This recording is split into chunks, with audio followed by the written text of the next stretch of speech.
So here we go, round 3.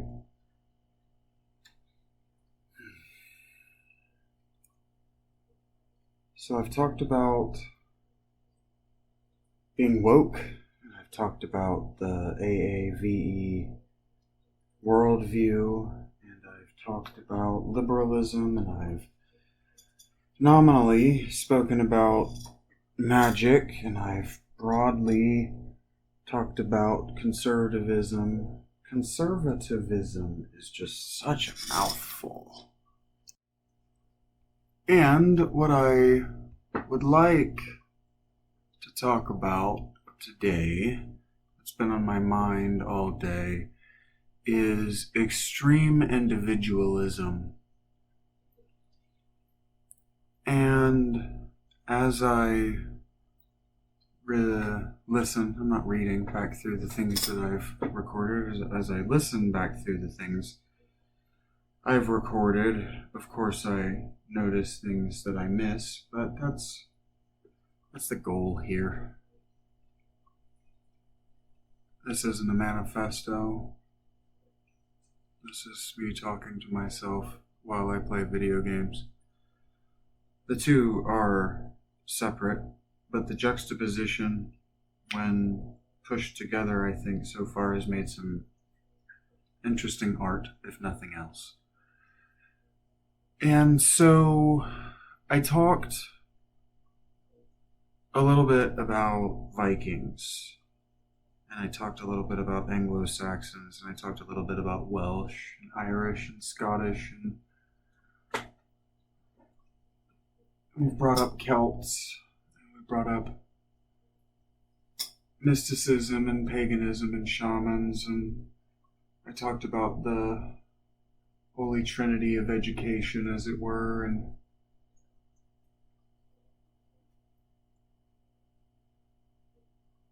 when we're talking and thinking about the United States, and that's what I'm doing, when I'm talking about AAVE, and I'm talking about liberals, and I'm talking about conservatives, and I'm talking about what I know, and that's the country in which I reside, the nation of which I am a citizen. I know the histories of other countries, but I don't really know what it's like to be there. I've never been there, and I don't know what it's like to be them. I've never been them. I can only observe so much as I can observe.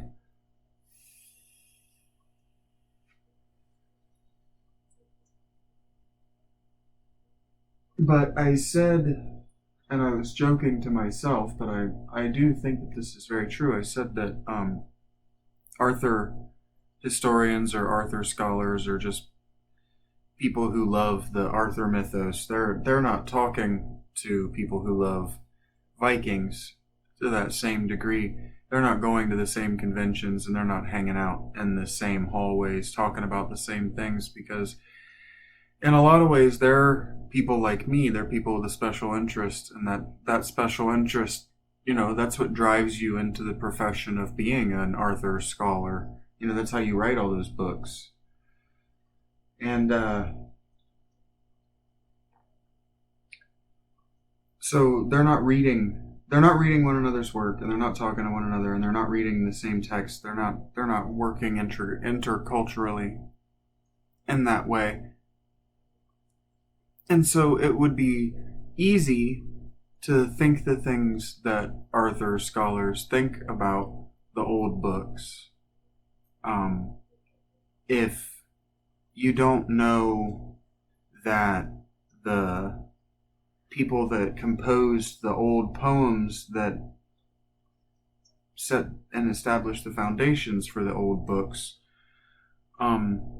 if they don't know that those people were part of a poetic tradition that was, well, how do I want to say this? They were a part of a tradition, but they were indistinguishable from the other Celtic mythological traditions. And so what that means is that they were indistinguishable from the Norse tradition.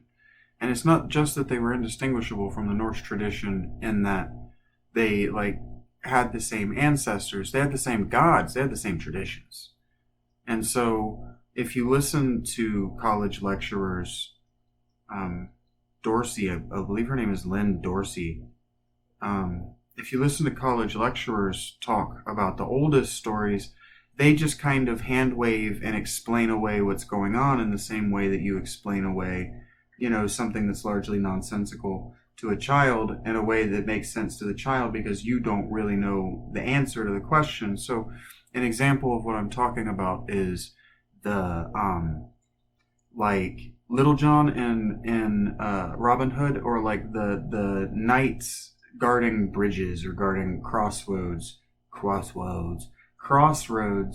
and threatening young women. So I mentioned that book that was largely wrong about the wasteland, like I was just bragging.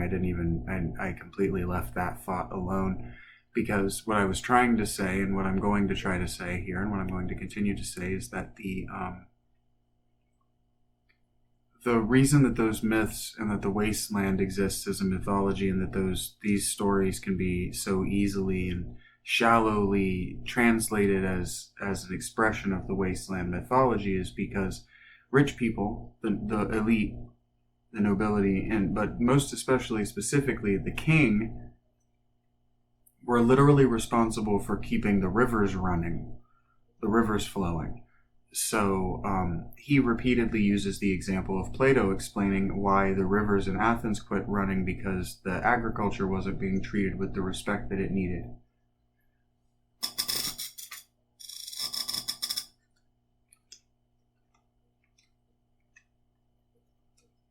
But the knights, as they're called in the story, these bandits, these extremely well-trained fighting men, they're not doing these things at the roads because the place is a wasteland. This isn't an expression of the wasteland. This is an expression of ancient religion.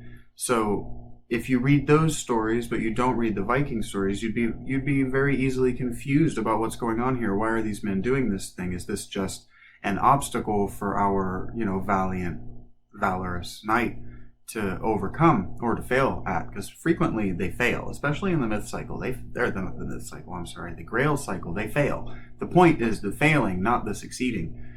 Because they don't explain, and especially in the very early introductions of the Grail myths, they don't explain why the knights who succeeded, because it's a mystery, because it's a puzzle, because it's pagan Celtic mythology, and they're hiding it in plain view and quasi-Christian trappings. So if you're confused about why is this head on this plate, and what's the deal with the bleeding spear, and who is the Fisher King, and what is the deal with all of these characters that don't seem to make sense, read the Poetic Edda.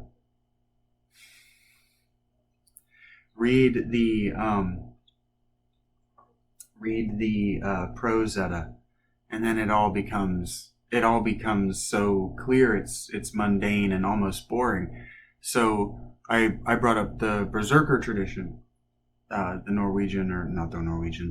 Viking or Norse Berserker tradition. So as I said, the Berserkers were highly skilled killers who had climbed through the ranks of the warrior cult. And then I also said that bandits were men who hadn't meaningfully engaged in the warrior cult. So you can be a berserker and also be a bandit. And in fact, being a berserker, having come so close to death, and then having been cursed as effectively a werebear, is the idea behind the tradition. So then later these werewolves and werebears, etc., like the Beast of Gévaudan, these are holdovers of this very ancient berserker tradition, this very ancient shamanistic warrior cult tradition. And if you don't have a war king and you don't have a war shaman pointing you at an enemy, then you become feral in a lot of ways, because these are, in a lot of ways, these men, these berserkers, these wolfsarkers, they're trained killing animals. They're monsters. Like, and during the psychedelic process, they focus their psychology into being a bear. And so it's not different at all from the martial arts traditions that made their way into China, like Kung Fu, where you have the various stances of the various animals, where the idea is less to be an effective fighter and more to shape your mind after the virtues of these various animals. It's the exact same thing. And frankly, with as little as what I know of Kung Fu specifically, but Chinese martial arts, it probably, and more than probably, it most definitely, from the very little I know, I'm willing to say that it most definitely came to China with the Indo-European peoples like the Mongols. And it definitely came to them from India with the Buddhists. And the Indians, by the time they were spreading Buddhist, were already thoroughly Aryanized by the Aryan nobility of the Aryan, which means nobility of the Indo-European people that supposedly conquered India. But what probably happened is that they did exactly what I said. They went into a land that was largely empty of people, or at least of a centralized culture. A centralized civilization is how other people might describe it, having not heard my rant in the previous episode about what a civilization should be. And they replaced the missing or decentralized upper class. They exist in this people, this tradition that I'm talking about exists in the Mahabharata and the Upanishads as the Kshatriya class. Very clearly and very obviously. But I want to move off that. The Berserker. So how am I going to tie... Right, so if you don't know that Berserkers in the Norse tradition did just that, post themselves up at bridges and other places and demand people either fight them to the death or pay them off with whatever bribery, food, etc., then you can't explain things in adjacent cultures that have forgotten that they once also did that thing. So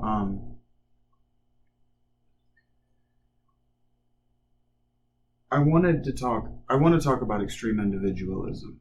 And in a way, the wolf and berserker who guards bridges, or the knight who does same, is an expression of the extreme individualism, which is, I don't know if it's at the core. I hear a lot of people say it's at the core of the Northern European worldviews.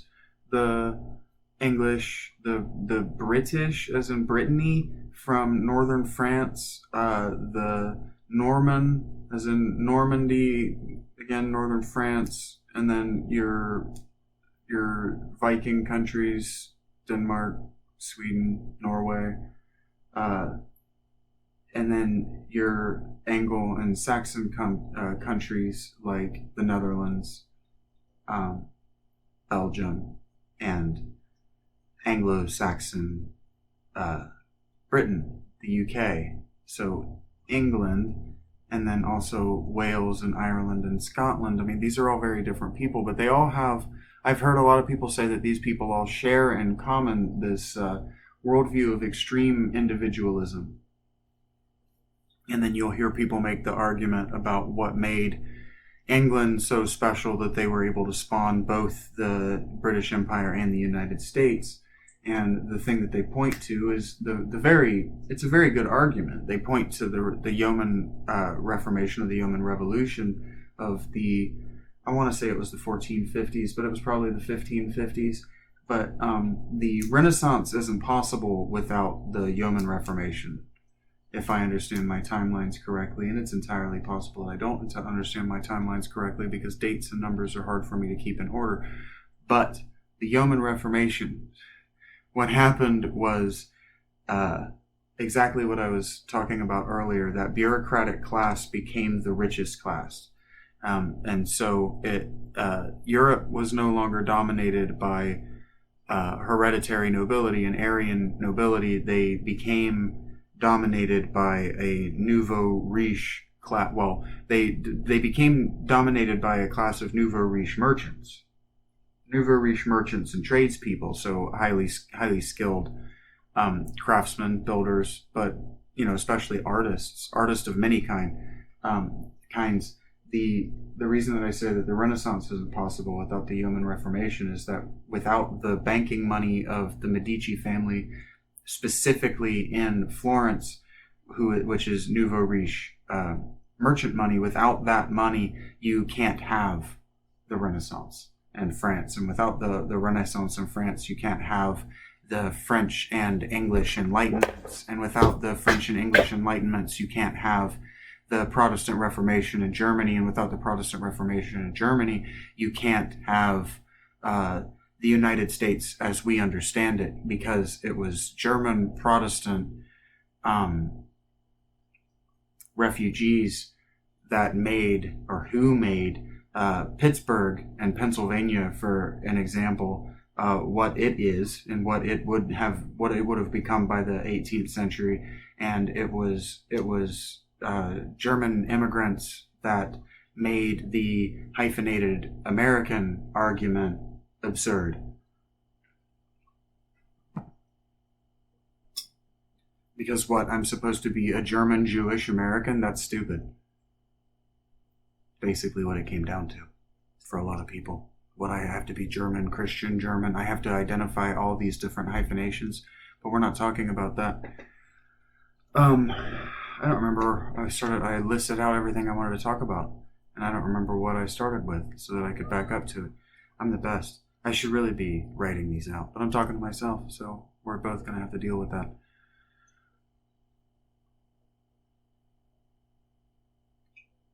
So there are two things that Yeoman Reformation did.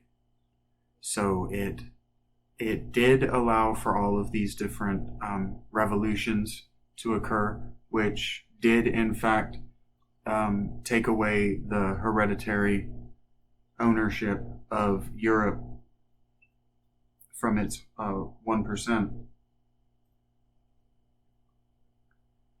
But it also had the effect of installing a 1% that didn't have a hereditary understanding of the responsibility of being the elite class. So in large part, and anyone who's studied the Habsburg dynasty will probably leap to their feet with joy just that they heard the name, but they'll attest to this, that in large part in Europe by the Yeoman Reformation, but especially by the end of the Protestant Reformations and the ends of monarchy as they were by the middle of the 20th century, the largest reason that the monarchies remained in control and fought to remain in control while their ruling elite were dropping out of taking responsibility for the world is religious. They believed that if they didn't do it, no one else could do it, because they believed that they were the only people that still remembered how, because they believed that they were the only people that had ever been taught and had ever taught their children. So there was a responsibility, a duty to remain kings and queens across Europe and the vast swathes of Russia, because to not do so would mean utter ruin for the people over whom they were responsible. So that's why the Bolshevik Revolution, for example, in Russia. So while Russian nobility were pretending to be French and in fact partying with French and hanging out with the French in Russia, because their queen, Catherine, was French, Catherine the Great isn't the Bolshevik Revolution, but I want to say that wasn't Tsar Nicholas's wife, wasn't she also a Catherine? But anyway, she was French. She wasn't Russian. She wasn't genetically Russian. And in fact, I don't think Tsar Nicholas was genetically Russian. And the only way that you can have and the reason I say that is the only reason that you can have a hemophilic child is, I believe, correct me if I'm wrong, but I believe the only way that you can produce hemophilia is through siblings. Either it can't be even cousins don't produce hemophilia. It's siblings. The child product of siblings will inherit hemophilia, which is why it's called the noble's curse, I believe. So anyway, why am I talking about this horrific shit? They were right. So the answer of the French Revolution, and the answers that Soviet and just general communist Russia have taught us, and communist China for that matter, have taught us, is that a noble elite shirking their responsibilities to say that no, everybody is equally responsible is laughable and absurd and results in the deaths of hundreds of thousands, or hundreds of millions, if not tens of billions of people. I don't have to name the names of history's genocidal maniacs for you to know that it's not my responsibility to tell anyone listening to this that communism has resulted in self-mutilation and the genocide of the government's people, because the government has taken because communist governments have taken the stance that what they have is too many people. And so I've already said that liberals are of the opinion that they have the problem of too many people. And I've already said that when you have too many people, the only solutions are war. Well, I haven't actually in fact said this. When you have too many people, the only solutions are in fact war or human sacrifice. That's why the Indo-Europeans sent their extra populations out. Just go find somewhere else to live. And that's why we fight those people closest to us, because those people closest to us are the only people whose weapons and technology we actually know how to do war against. And that's why martial arts that are insular and that don't actually fight against other martial arts become useless in a fight, because they're only defending against themselves. And if you're defending against yourself, what are you really defending against? It's kind of like when Buddhists ask, when you're thinking about thoughts, what are you really thinking about? If you're thinking about thinking, what are you thinking about? You're thinking about thinking. So what are you thinking about? You're thinking about thinking. This circular logical, or this circular sort of behavior gets us nowhere.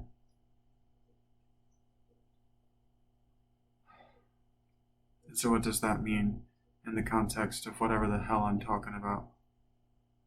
Well, I want to talk about extreme individualism. And I want to talk about how extreme individualism works when you're a single person whose goals are to find a member of the opposite sex to possess children.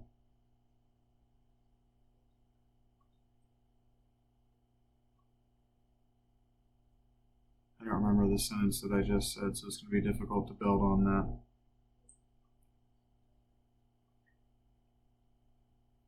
Extreme individualism works just fine if you're a single family under a single roof. But the problem with that is that, dad tends to be a tyrant, or mom tends to be a tyrant in that situation, right?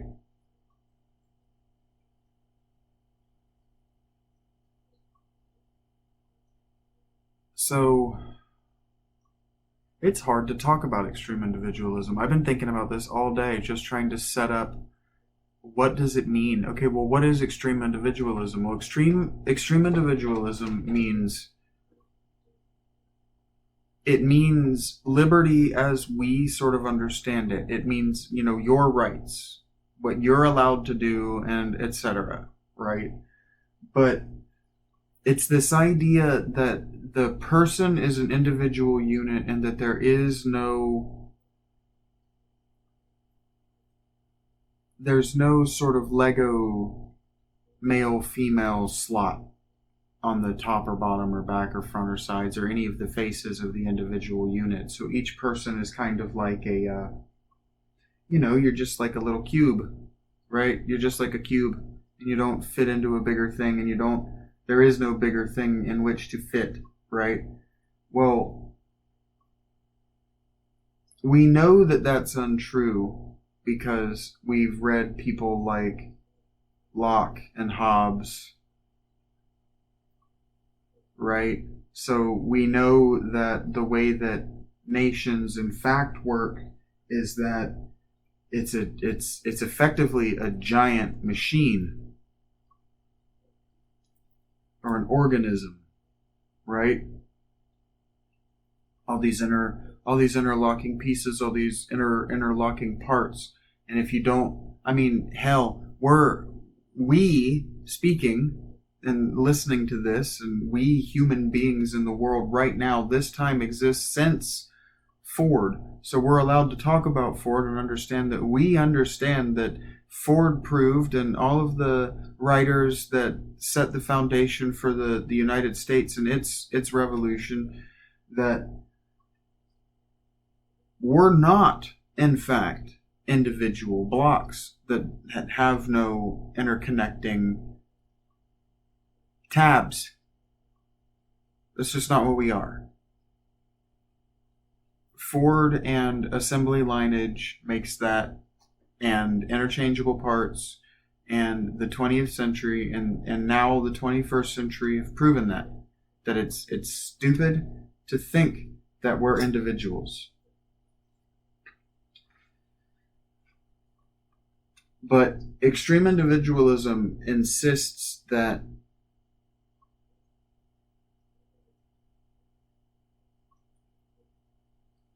in a way, the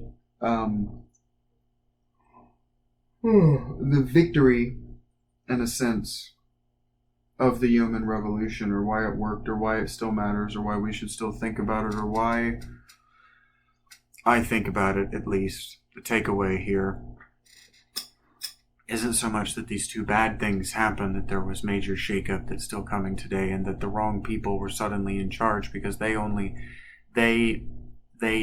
had the wrong sort of worldviews, right? For instance, they misunderstood what happens when you retire, right?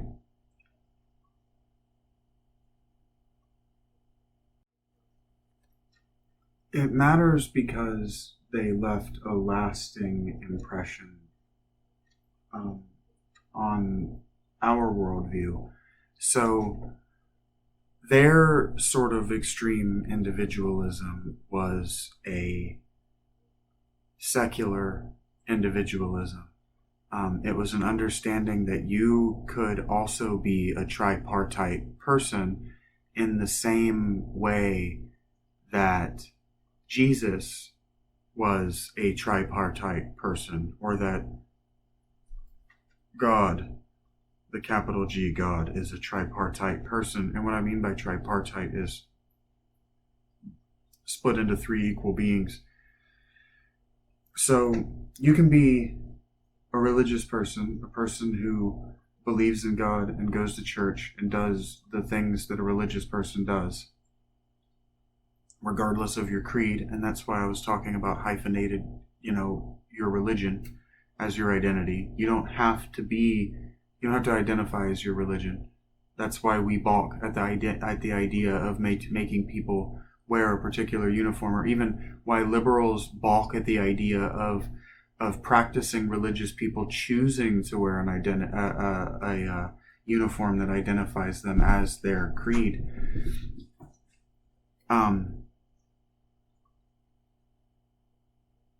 but that you can be a secular person, a person who engages in the world and looks idiosyncratic to you and thinks idiosyncratically to you, as well as a religious person, but as well as an intellectual person. So you can go to plays and you can make choices.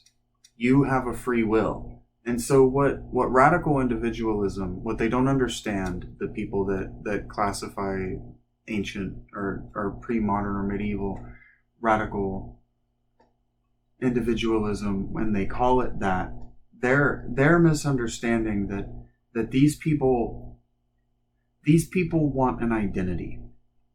And so what you have to understand is that they didn't have an identity. It wasn't until the Yeoman Reformation that anyone had a name. The only people that had names were the kings, and even they look at the naming traditions before the Yeoman Reformation. Before we invented last names, look at what everybody was named. Everybody was named the same thing. Girls didn't even get names a lot of the times. When you're talking about in France and Central Europe, Germany and Austria and Poland, and you're talking about Russia and these countries, not so much Norway, but not so much the North, again, is different. When you're talking about these central places, these places that don't have this extreme individualism, these are people that are owned outright. These are people with no identity separate from their labor output.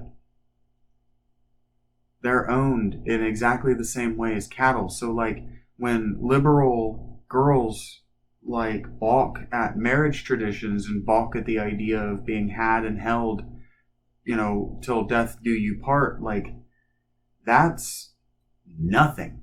That's nothing. That's a compact that's absolutely nothing compared to being a common person, just a normal person in these places that I'm talking about. You're owned by the immediate rich person in your vicinity. And if you are so skilled, or your father was so skilled at either language, so in math, so he was able to be a merchant, or at what was the other thing that I was going to say? Making things, an artist, but especially like a builder. Then you could make enough money to buy permature to be a free person who wasn't owned, who wasn't a serf, but most of your earnings went to that licensure. So you were never free. There was no retirement. There was work until you died, because you had to pay for that licensure in order to maintain that life. But that is not different from how we maintain our markets today. Like if you want to be a doctor, you have to have this absurdly expensive education, and then you have to go through the absurdly expensive application process to work for free, right? So like we still have these very ancient traditions. When I said our world isn't different, it's not different. We still, like, if an answer works, it will work for perpetuity. It will work until people just say it doesn't work anymore, and then it'll continue working for several generations. And in the pre-internet era, several generations means several hundred years. You can get away with doing nothing and kicking the can down the road. I mean, this is why the Republicans and Democrats in my lifetime, I remember being in high school and listening to George W. Bush saying that they were kicking the economy down the road. Or just kick that down the road. The market crashes in 2008, and we're like, well, they're too big to fail. We'll just kick this problem down the road. Kick this problem down the road. We'll do nothing about this. Nothing. We'll just keep making the same mistakes. Keep cutting taxes for the rich. Yada yada yada. Because keeping it going now is so much more important than reforming it and making sure that it actually works in perpetuity. Because the answers that used to work will continue to work in your lifetime. And if they stop working in your lifetime, you've got significantly worse problems and we're born into significantly worse problems than what we have in the world today. Like our problems are soluble. Like the kicking the can down the road from the Iraq War and from 9/11 is coming home for sure. our anti-merit based hiring policy and social elevation policy is coming home to roost. But we didn't wait as a country and as a world. We haven't waited until, you know, the very end, until until somebody collapsed utterly and stopped being a nation. Like, the map still looks like it did for the most part when I was in grade school, which is a stupid thing to say because it really doesn't. There's been a lot of change in Eastern and Central Europe, but that's not my point. My point is that one of the major countries, Germany, France, England, these countries that I'm talking about, hasn't collapsed. China, Japan, they haven't actually collapsed and fallen and are under a new national name with a new flag and new national borders. You know, Russia hasn't actually absorbed the Ukraine. And that's for goofy, magical reasons as well. Because there are people who believe, and there are people who make a very good argument that the Indo-European people were spawned in the Ukraine. So if you want to control the mythos and you want to say that you have the oldest civilization, or at least you have the oldest right answer for how a civilization should behave, and Russia most certainly has the most landmass with which to make that claim. And if what you want to do is say that, well, we have neglected our people for 10,000 years, we can continue to neglect our people and they'll be just fine, then what you need to do is you need to own in this case, I've gone and forgotten what they're called because I'm a winner. And I'm washing my fish.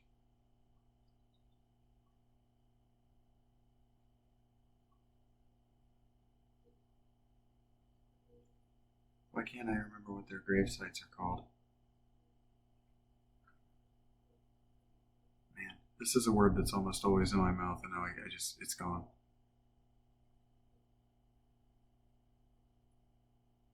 It's not even what I'm talking about. Extreme individualism is what I'm trying to talk about. And so when I was talking about those peasants in non-Northern Europe, France, Spain, Germany, etc., these people didn't even have names. They didn't even have names. They didn't have names. Many of them didn't even wear clothing. They didn't have clothing. The tradition in the Catholic countries was to give out clothing once a year to the peasants. So on May Day, the beginning of summer, you would get the clothes that you were going to wear for the rest of the year. And that's just how things were done. And so extreme individualism is saying that you can be a multifaceted person, that you can be a person who joins multiple groups, who is a landowner and a citizen and isn't a soldier. And you can be a politician who was never a soldier. In fact, you worked your way into politics through merit of being a lawyer or whatever, right? The world that we live in today is a world where the world that we live in today is a world that was built upon the idea that you can be whatever you want to be so long as you're good at it, right? And so with that, I'm getting to the liberal worldview, because this is ultimately, you'll start to recognize this is the conservative worldview, the bootstraps worldview, right? It's an extreme anti-fatalistic worldview. So when I was talking about the Norns and I was talking about the Viking idea that your life ends when your life ends, right? Well, those things are why the berserkers are guarding those bridges, right? Is they're going to die eventually, but they still have to eat, right? And they don't know what they're going to die from, but they know that they would prefer to die in glorious combat, because if you die in combat, then you go to the good afterlife, and if you don't, you go to a boring, less advantageous afterlife. So if you want to go to the interesting afterlife and do interesting things in death, that means you have to be murdered, effectively. And the only way to get murdered is to do things that warrant being murdered for. which is a stupid thing to say, but like if you want to die in glorious combat, you have to either go to glorious combat or you have to instigate glorious combat everywhere you go, because you don't know when you're going to die. Well, that you don't know when you're going to die, so you have to instigate glorious combat. That continued when the Viking people, or when the Anglo-Saxon, or the Celtic, Welsh, Gaelic, Irish, Scottish people, whatever these people prefer to be called. I don't really care, to be honest. But I try to care. I try to seem like I care. They shifted that worldview in the British Islands pretty rapidly, actually, to a Christian worldview where it's the opposite thing. Rather than, okay, so I haven't really discussed it, and I don't know why I've avoided discussing it. I guess martyrdom and human sacrifice come really close to talking about Christian magic, and every time I've gotten even close to talking about Christian religious, I'm doing it. Anytime I've gotten close to talking about Christian ritual magic, I have run screaming. I'm doing it now because I remember what I was talking about, and I'm all that thing I do.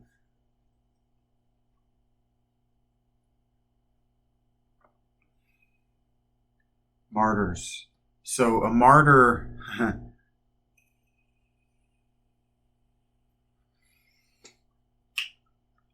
see, a martyr is a willful, willing anti-sacrifice. So you go to the sacrificial pyre, but you go up there with your own will and your own magic to go to a different place, or at least to go to the alien invader who's come to take you away, as the sacrificers believe that they're doing, that they're sending you to be permanently the plaything of the god, right?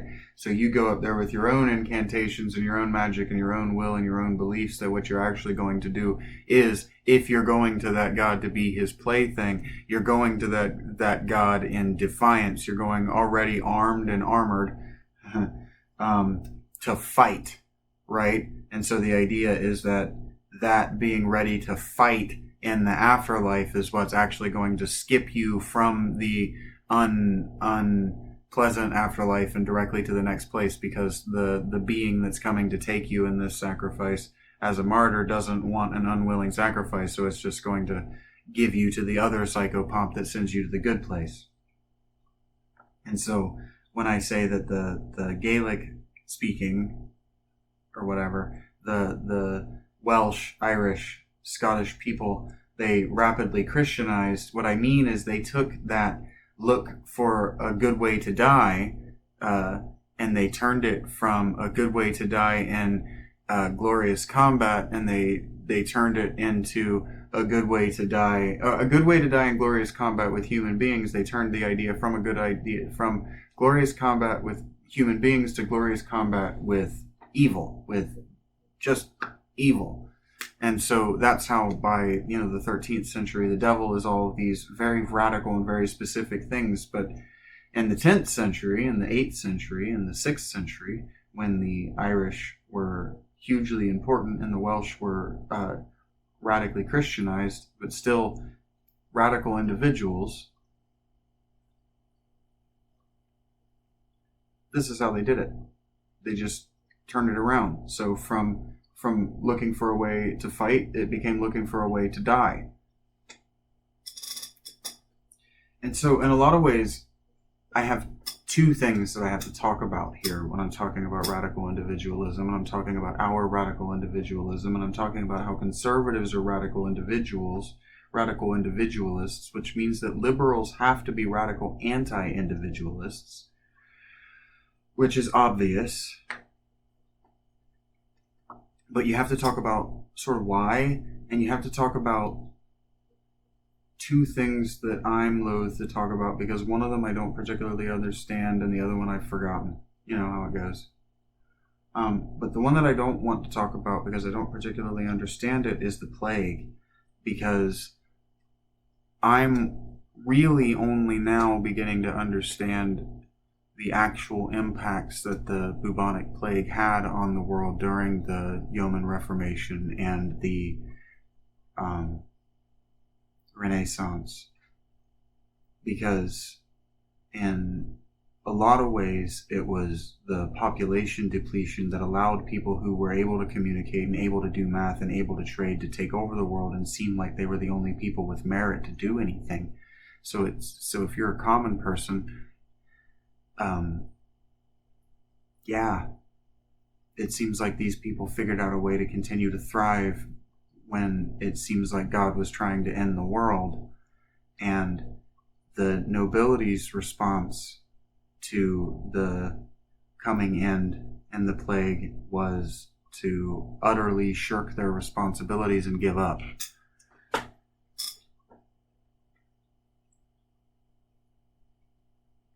So the result makes sense. But it's strange to me that we didn't learn the lesson of what giving up and using your wealth to eat cake and have psychosexual drama that I'm not allowed to talk about.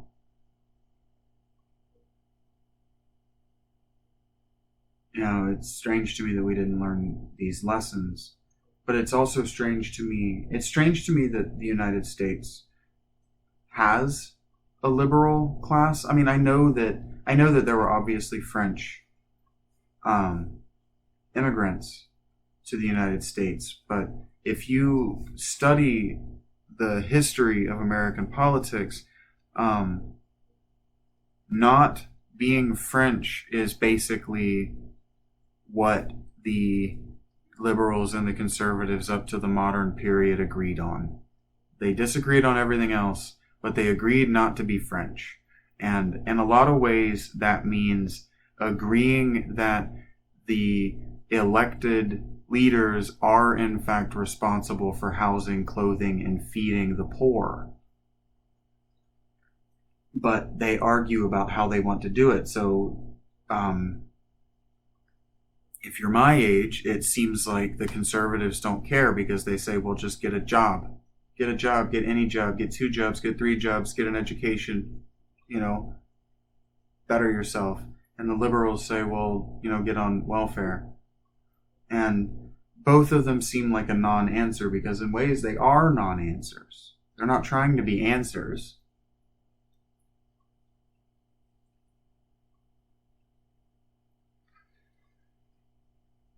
Because they're tried and true methods that have lasted for centuries. The liberals are trying to be, and of course they're trying to be pre-French Revolution nobility. And they're trying to be that because that's who the liberals were. That's where the name comes from. To be liberal means to be free of the church.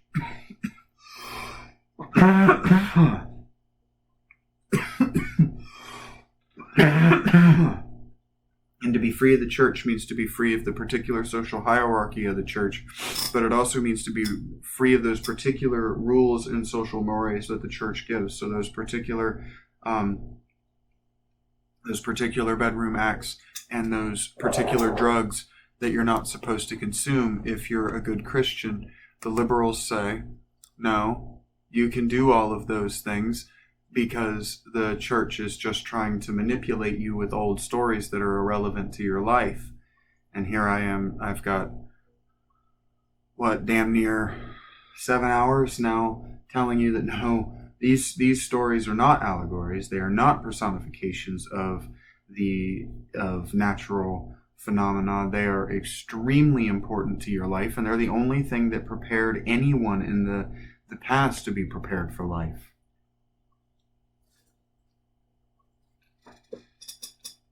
And I don't even necessarily mean the Bible, because the Judeo-Christian, the Abrahamic tradition, it only provides a certain answer for a certain group of people. This is how, you can have Lindisfarne. This is how the Vikings could just absolutely ruin civilization for the Christians for several hundred years before the iron plow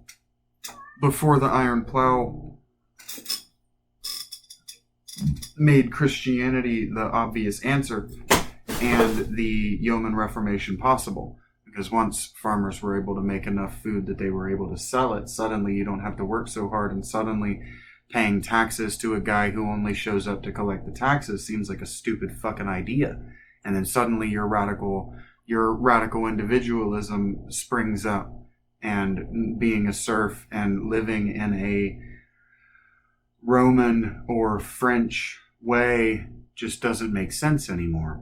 And so then you've got Brittany and Normandy that just, for whatever reason, not for whatever reason, for the reason I just said, but can't. See, historians do that. They'll tell you what the reason is, and then they'll act like we don't know what the reason is. And I picked it up from listening to them talk.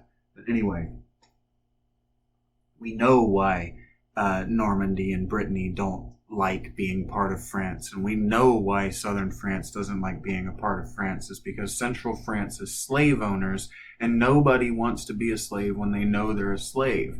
We talked about that. That's why the Germans got rid of their nobles in the particular way that they did. That's why the Nazis filled the void in the particular way that they did.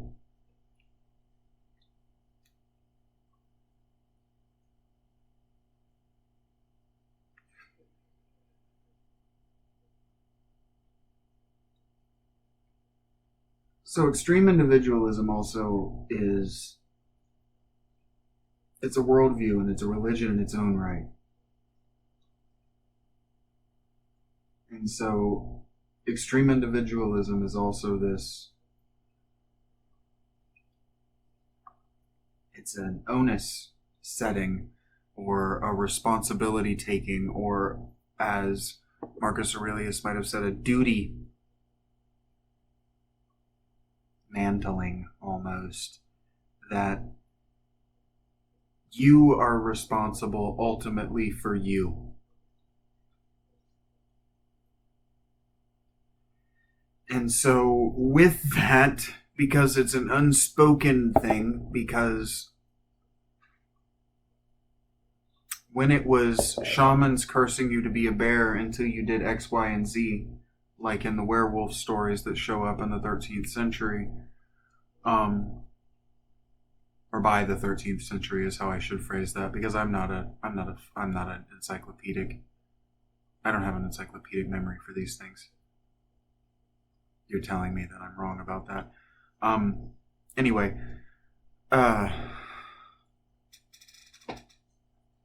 if you're not being cursed to be this thing, then you have to make the compact, and then the compact plays out like the devil thing of witchcraft in the post-13th century European tradition. And so nothing ever changes and nothing ever goes away. It just changes how it expresses itself. I said it changes. It just expresses itself differently. That's not really changing, right? Like, bow ties might be clip-on, but they're still the same tradition as those dudes whose collars on their shirts were just so long they had to tie them up. It's the same damn thing. It might look different, it might be fundamentally different, we might call it something different, but it's the same damn thing. In the same way that Alexander's sword is the same sword after you've replaced the pommel and the grip and the crosspiece and the blade. Is it still Alexander's sword? Yeah, it's still Alexander's sword in this sense. No, it's not. It's not the same, but it's the same. It works the same, and it's the same. It's functionally the same. It does the same thing. It's there for the same reasons. It's the same. So what am I talking about? Extreme individualism is saying that you are responsible for you. But see, it's not a cult. It's not a religion in the same way that Christianity is, and that there's books and there's rules that are written down and there's a set pathway. See, it's an oral tradition, and it's an oral tradition in the same way that motivational speakers are an oral tradition. So any individual motivational speaker is effectively saying the same thing, but they're saying it in their own idiosyncratic nomenclature. So, Jordan Peterson is indistinguishable from that other guy. Oh man, I had that guy's name and then I lost it.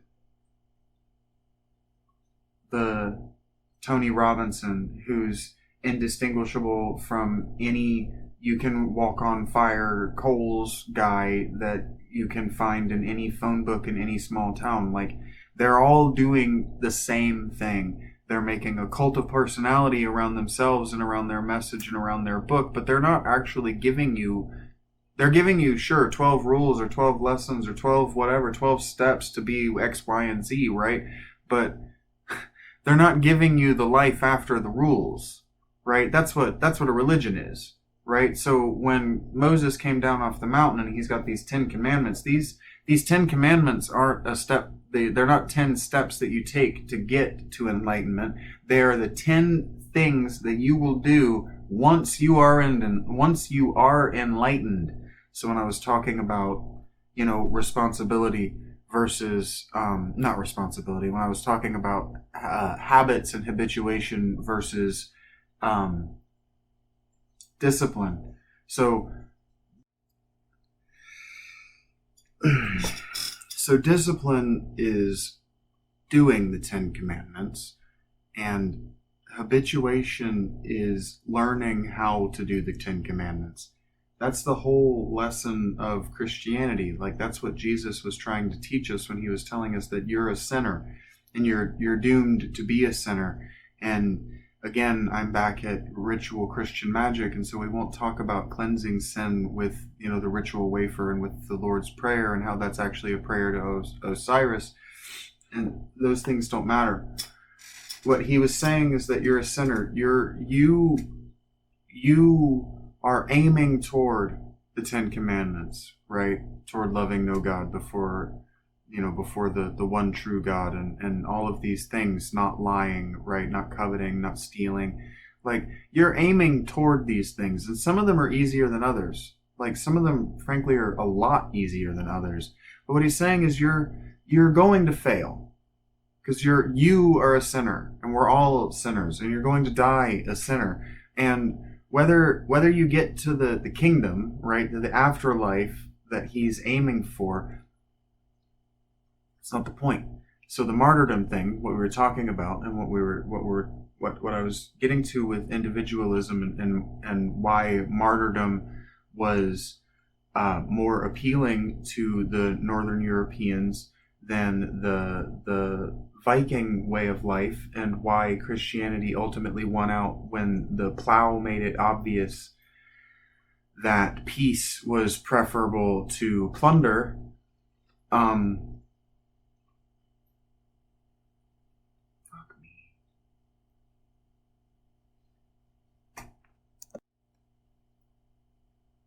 Martyrdom confuses the afterlife question, because when Jesus is talking about a kingdom, he's not talking about the afterlife. When he talks about the coming kingdom and the this and the that, he's not talking about the Jewish day of the dead coming back and all of that. He's talking about a coming kingdom. He's talking about an actual kingdom on this earth in this time of people who already practice the 10 Commandments. Of people who have stopped teaching their children the ways of sin, and who have stopped practicing these religions and these worldviews and these practices which are liberal today. So when I say that, to be liberal is to reject the church, it's not just to reject the institutionalized church. It's literally to reject Jesus's message. And it's to reject Jesus's message with an ironic or even a post-ironic sense of extreme individualism.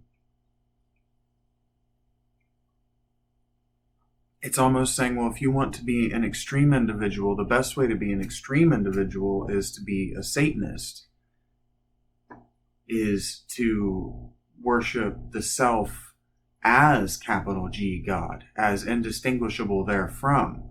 And it's to entirely confuse everything that I've talked about and everything that goes with everything that I've talked about when I talk about language and when I talk about magic and when I talk about worldview and when I talk about the responsibility that comes with a certain amount of wealth. Because there is one. I mean, Marcus Aurelius was very, very, very...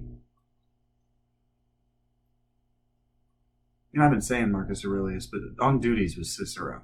So anyway, Marcus Aurelius was very he was very explicit when he wrote in his meditations about the responsibilities of a rich person, and Cicero was even more explicit when he wrote about the duties of a rich person and of a ruler, and of a person who wants to hold themselves as a ruler and who wants to see themselves as a ruler.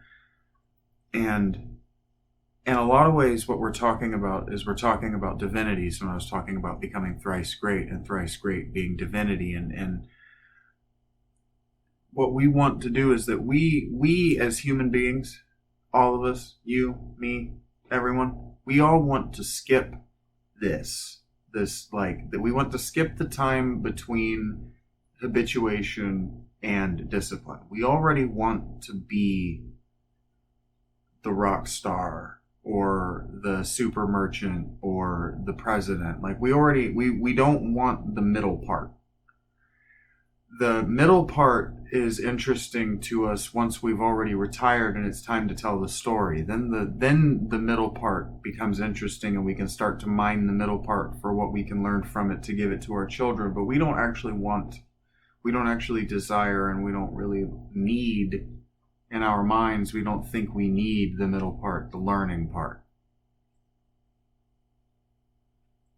And so what happens, what universities are trying to do is they're trying to skip, in a lot of ways, the middle part of university. They're trying to skip what you actually need to learn in order to be a good person. Like they try to skip the humanities, or they try to skip giving everyone psychology or having everyone study the same history courses. Like the extreme individuality of our culture even manifests itself in our universities, where our universities want to give idiosyncratic degrees to every graduate so that every graduate can go out and start their own department in a university, and each individual administrator or guidance counselor who pushed that individual graduate to get that idiosyncratic or individual degree then becomes a hero in their own right. So like the goal, I was talking about how I've read all these books about, being, the heroine with 1,000 faces, but the goal, everyone watches the same movies and we all watch the same hero stories. And so we all understand ourselves because we no longer don't have an identity. We all understand ourselves as the hero and the main character of our stories, because whether we understand it or not, when we're going through the middle part, we understand that we're going through a part that is going to be integral to the story later.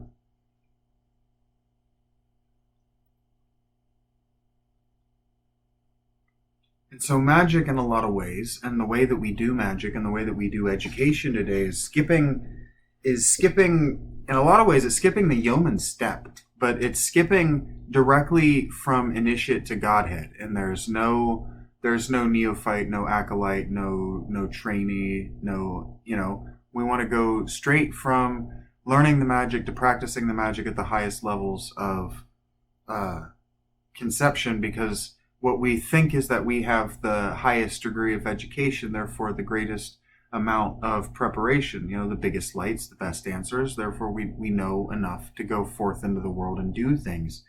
But that's just so broadly wrong and so hilariously wrong that I don't know, I know how, but I don't know how in such a way that I could explain it to another person that we have gotten to that particular mindset, that young people actually do know enough about anything that they can actually go out and do anything. And that we just let young people believe that. But again, it's that extreme individualism. And so what I've been trying to think about how to talk about and how to say for this whole time is that extreme individualism, when it began, that yeoman idea, when it began, and for a very long time, because it was oral, like I'm saying, there was no written law. There was also no, effectively no bar mitzvah that came with it, no, coming of age ceremony. And so the age restrictions that we have are sort of ad hoc, post hoc reasoned into being. So the reason that we have laws that dictate when kids are allowed to work, like how old you have to be in order to get a paying job that isn't you're owned by your parents, is because of what became cruel and unethical practices where we put kids to work doing things that adults couldn't do, and those things were dangerous and they left people maimed and for the rest of their lives. But when those jobs for those kids went away, the poor people that needed their kids to bring in an income were punished for that. So they were punished for being poor, coming and going with these rules. But they were ad hoc, post hoc. They were thrown up to protect people, but they really weren't thrown up thinking about why do these children have jobs in the first place? Right? And so, yeah, sure, unions, et cetera, et cetera. I mean, we've all watched the newsies, right? We all broadly understand this conversation, but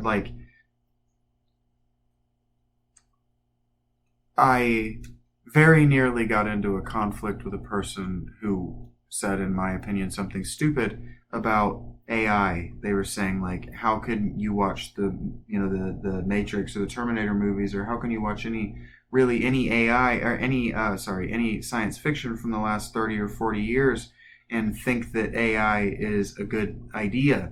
But what that person or any person asking that question fails to realize, and what I'm realizing as I am formulating this thought to try to put it into words, to try to express it to myself, is that I think that maybe no one really thinks about and understands this, even the people that are in charge. I think that we all think that the people that are making the decisions are the best educated and do have the best answers and do have their fingers in whatever way on the pulse of the world and do have the best outcome in mind when making decisions. And so when I was talking about magic, what I never really said is that how magic works is that you have an outcome that you want and you focus your intention on it, and then it happens, and then you don't question the how. There's no science there. There's no, I explained the scientific process. There's no hypothesis. There's no theory. It worked. It worked. So you just keep doing the thing that made it work, right?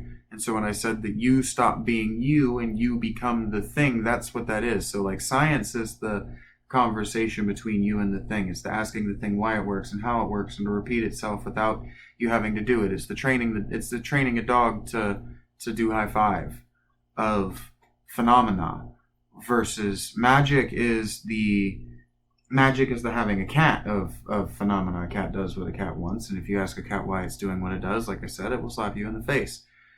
Not always, not with all cats. I mean, you can raise a cat from babyhood, but you can also, teach a magician from childhood. I mean, that's how people can genuinely believe that they have spiritual gifts and become mediums. Is you allow a child to carry these fantasies into adulthood. And they don't have to be fantasies. That's how you can believe it, even if it's not true. Is you never tell a child not to believe these fantasies. You just continue to encourage them. Or the child is smart enough to keep them to themselves into adulthood. I mean, that's how you can grow up with psychosexual drama that makes you do things that we can't talk about on YouTube for both reasons. Both sides don't want me talking about this.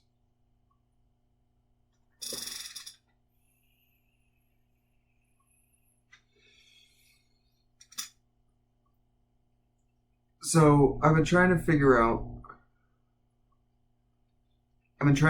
what the opposite of extreme individualism is. And the opposite is, like I was describing, it's not having a personality, it's not having an individual self, it's not having dreams, it's not having goals, it's not having aspirations. Because frankly, goals, aspirations, these things, these are the magic process. Like The Secret, if you've ever heard anybody talk about that, or you've ever seen it, or you've ever like watched the documentary or read the book, like The Secret is having a goal and achieving it slowly over time. It's about thinking about nothing but the goal until you achieve the goal, and not asking how you achieve the goal, just achieving the goal and achieving the next goal and achieving the next goal and achieving the next goal. It's about setting your mindset. And see, if you're a slave, you don't set goals. The goal is to survive. And then eventually the goal becomes to numb the pain of having survived long enough to accrue the kind of injuries that you need to numb. And those injuries can be accrued very early in life when you're a slave or when you're extremely poor. So keeping kids out of work is why kids join gangs, is why kids don't get discipline. Because school doesn't teach you discipline. Like they say sports teach you discipline, sports don't teach you discipline. Sports give you a goal that you need to be disciplined in order to achieve at a high level, right? School doesn't give you discipline. School gives you a goal that you can achieve at a high level. And so not everybody is going to be interested in academics, and not everybody is going to be interested in athletics, and not everybody is going to be interested in the arts, which are increasingly unavailable, especially in inner city schools where poor people most need those things. Because I'll tell you what, the only ways that you're going to escape poverty in this current economy do not include working in factories and having a job. They're making music, they're making visual arts, they're doing exactly what I'm learning how to do. Because frankly, I was raised to believe that all of this was beneath human endeavor. My life has taught me that this is the only human endeavor that matters, which is why it's the only human endeavor you have to do for free and panhandle. And it's why it's the only human endeavor that isn't looked down on for doing for free and busking music and the arts. Because we understand that they have to be done. And what the postmodern worldview did in saying that rich people are no longer responsible for poor people, they're no longer responsible for feeding them, no longer responsible for sheltering them, they're no longer responsible for clothing them, and they're no longer responsible for providing the educations that will allow them to get those things for themselves. That expression of extreme individualism that clashes so much with the liberal worldview. Because rich people have said that those things are the responsibility of the bureaucrat, of the tax-paying class, and that rich people can't pay taxes or the economy will stop working because no one will buy anything if rich people don't keep all of their money or allow, the middle class to exist anymore. This is magic. This is worldview. If you just imagine that trickle-down economics will work long enough, you can keep trickle-down economics as a practice for 30 years. And be damned with who's hurt by it, because what comes next doesn't matter. Because you're just going to do the same thing. You're just going to continue to keep the money in the hands of the people that have it, because if other people have it, you're going to have a new yeoman reformation, a new yeoman revolution. And if you continue to allow your economy to revolve, and you continue to allow the people that make the decisions to revolve, you wind up in a situation that the Habsburgs found themselves in, where they had to be in control because they were the only people that knew anything about anything.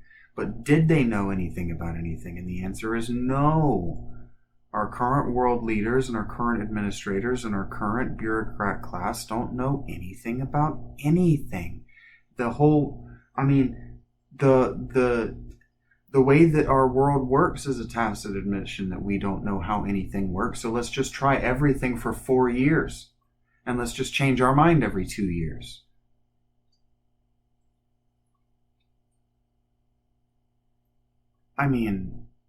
That depresses me, and that makes me want to not do this anymore. So give me a second to remember what the hell I'm talking about.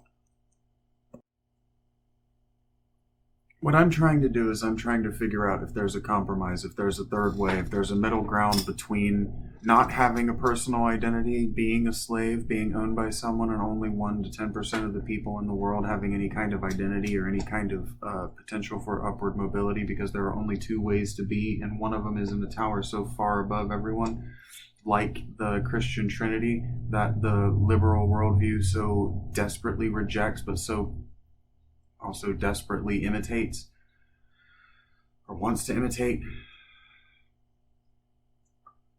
And the extreme individualism of modern American conservative Republicans, those aren't the same thing. You can be a conservative and not be a Republican, and you can be a Republican and not be conservative. And you don't have to be extreme. You don't have to be a conservative extremist for me to maybe think that you're still part of the problem, because individualism is the problem. Because where we are now is every home is a nation, and every home is expected to have its own answers, and that every answer is expected, or is considered to be, I feel like, expected to be equally right. And so every parent is equally right. And that's why conservatives are threatening to homeschool en masse. And it's like, to what end? To what end does taking your children and making them idiosyncratic weirdos make anything better? The liberals have already tried that. They shoot up schools. What are you doing? Idiosyncratic weirdos just become narcissistic psychopaths. And what we don't need is more narcissistic psychopaths. Because what a narcissistic psychopath is, a werewolf. It's a berserker. A narcissistic psychopath is someone who finds a bridge to stand in front of and hurt people until they give them what they want. And what this world does not need is more people like that. Like, that's what Christianity taught us. So when I talked about how what we think of ourselves as is the inheritors, the progenitors of the classical Roman or the classical Greco-Roman worldview, that's how people say it, so that's how I should probably adopt saying it.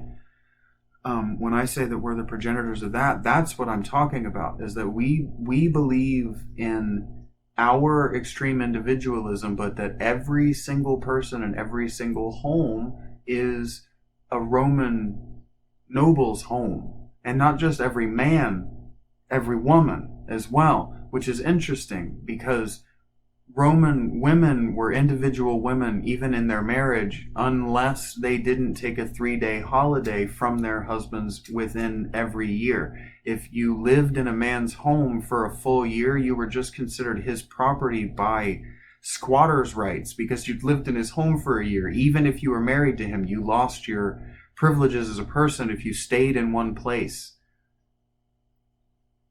and did only one thing. You became only one thing. And that's kind of what I'm talking about when I say that we've adopted that you live, if you're an American citizen, if you live in this country, not even if you're a citizen, if you live in this country, if you're an immigrant, if you live on the streets in this country, you live among the richest people in the history of this planet.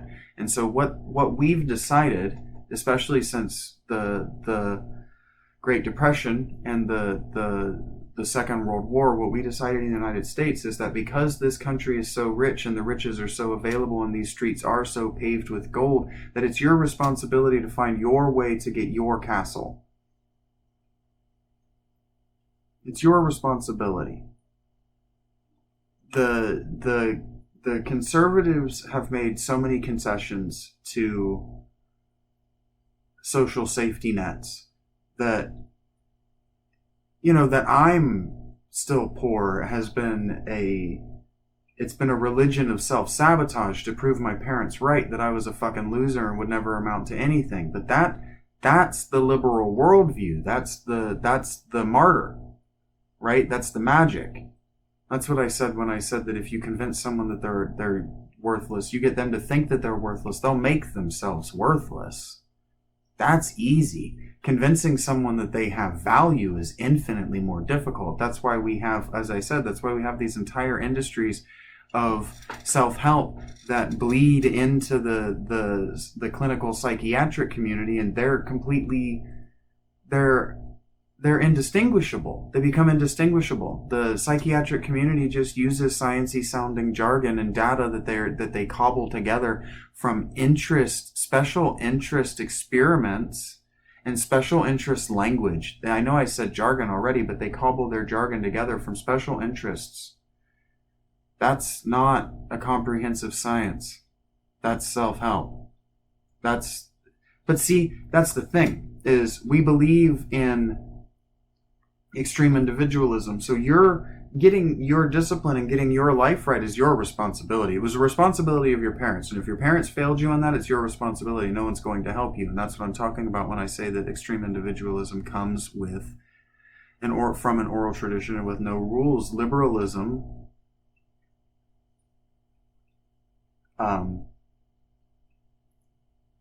self-abnegation is the Abrahamic tradition. So when I say that liberalism wants to be that light at the top of that tower, that's why conservatives called liberals, or accused them of existing in ivory towers for so long. And that's why they're not really allowed to do it anymore. It's a passé insult. But it's a passé insult because it's been so right for so long that it loses meaning. I don't know how to, that's so self-evident to me, I don't know how to explain it better, so I'll just have to attack it from a different angle again later. But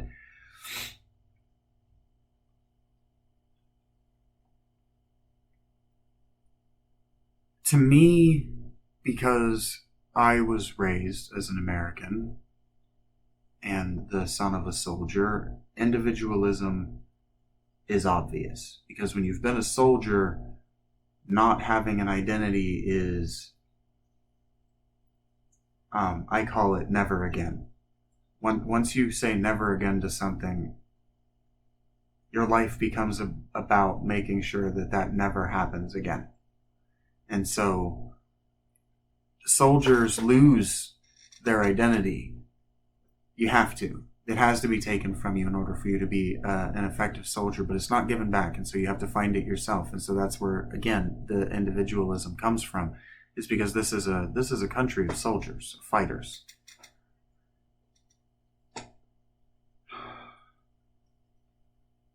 And so martyrdom, self-sabotage, in effect, is effective because it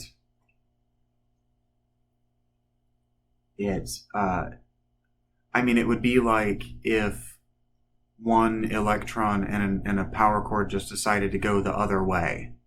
Impossible for an electron to do, but it would cause all kinds of chaos in the cord. I can only imagine. Even if it's just like when I couldn't handle that roller coaster when I was a kid and just trying to walk down from the roller coaster all the way down the full line to get out. Nobody loved that. Nobody loved that I did that.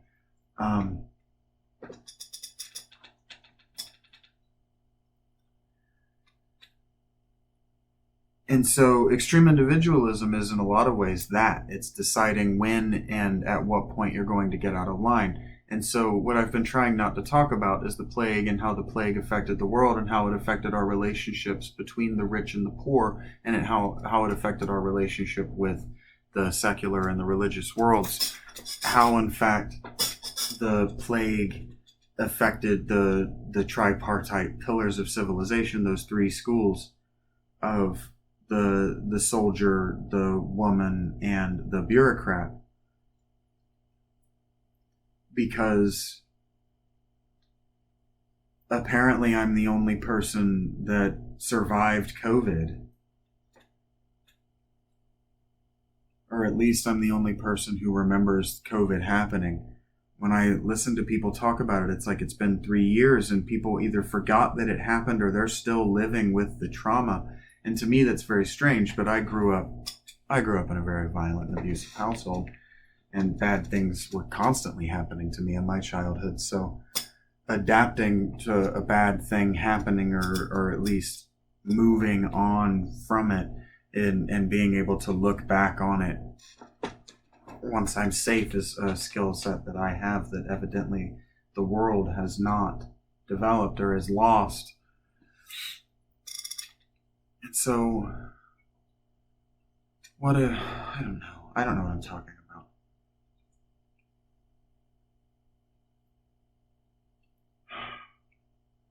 Because individualism, like what I was trying to say is because I'm such an American that considering giving up some of my individual identity is anathema to me. It's the worst kind of bad thing. But like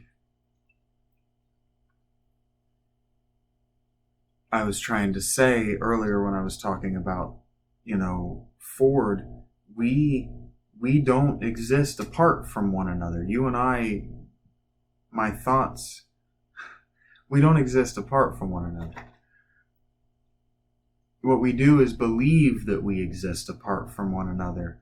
And so what I'm trying to do is I'm trying to figure out, well, where did that come from? Where did the idea that we do in fact exist apart from one another come from? And as a young person, I was of the opinion that idea came from the conservatives and the Christians, that we exist apart from one another, because conservatives and Christians tend to be rural people, and rural people do in fact tend to live apart from one another.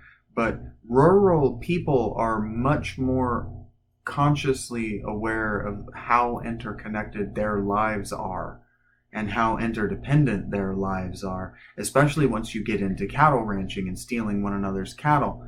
Like, they're very aware of how connected they are. It's city folk, it's urban people who frequently forget how interconnected our lives are, who frequently feel there's a particular kind of anxiety where you feel alone and isolated even when you're surrounded by people. And that's not something that's easy to happen. That kind of, it's not really an agoraphobia. It's kind of it's a narcissism, and it's a kind of psychopathy. But the person that you're setting yourself apart from, or that the person that you're setting yourself in opposition to, is yourself. So you're taking yourself out of the cityscape and into an urban environment, or into a rural, out of the urban environment, out of the cityscape, and into a rural environment of your mind, and posting yourself up on a bridge that no one but you can cross. So you're constantly in conflict with yourself, is what that particular anxiety, that feeling alone in a crowded space, is, because you're constantly in conflict with yourself. So you're no one person. So you're not where you are. You're at a bridge somewhere beating yourself up or looking for someone else to fight. I mean, that's low-key. That's what I'm doing now, is I've posted myself up at a bridge and said, all right, fight me. Tell me I'm wrong about this stuff. That's why I'm posting it on YouTube. I mean, I'm talking to myself, but what reaction do I want? Oh, you're so smart? No, I want to be challenged that I'm wrong, in fact. Which, gets us into the conflict of knowing you're wrong and being willing to change your mind, and that's not what we're talking about.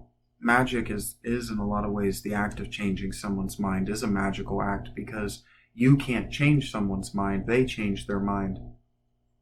So what you have to do is will that their mind changes, and then their mind changes, and you have to take the credit without asking the actual, how it or the why.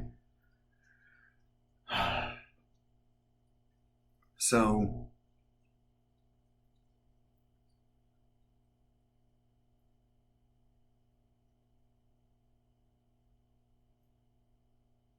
I guess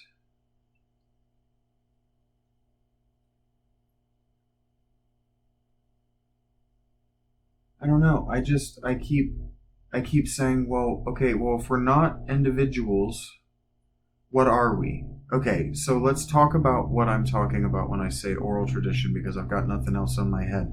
What I mean is, I said this, there's no bar mitzvah, there's no when you come of age, so when you're a man, or when you're a woman, or when you're X, or when you're Y, or when you're Z. So like, there are all these arbitrary you're 18 and now you're able to vote. Or, I listed several of them. When you graduate university, you think, all right, I'm a bachelor now. I have a degree. I should be able to go out into the world and express myself as a bachelor. And it's like, well, anyone who has a bachelor's degree and a handful of years of experience knows that you don't know your ass from a hole in the ground. You're more than useless. That's why I dropped out of university, is I realized that if I spent 4 years in university and didn't get a job, minus the other circumstances that led me to get a job and to want to drop out or want to not pursue my education, was the knowledge that I would be useless to any employer that I had because of my life experience, and my personality wouldn't have developed in university. I was talking about goals, right? And so when you're not an individual, you don't have goals, and so you don't have a free will, right? You're beholden to whoever makes the decisions. But that in my opinion is indistinguishable from the way we exist. So again, we don't have an individuality. What we express is an individualism, this worldview that says that we are in fact disconnected from one another. But again, this can't be seen by more than the people that I force in my immediate proximity to watch it, and I can't even make them hear and understand, comprehend what I'm trying to say. It relies on other people, which means that I, in wanting people to hear this, am relying on the interconnectedness of other people. I'm relying on you, the person who prospectively is going to hear this, telling your friends and telling your family and tweeting about, hey, have you heard about this thing that's going on in his stupid visuals, right? And so to insist that we're individuals is frankly wrong. It's frankly wrong. But to insist that we have individual responsibilities to ourselves is demonstrably not wrong. I don't know that it's demonstrably true, but it's demonstrably not wrong. And so if we say what God is, all of those things that God's not, or whatever, those negative affirmations, then saying that something's not untrue, and something's not wrong, it's close enough to being true. So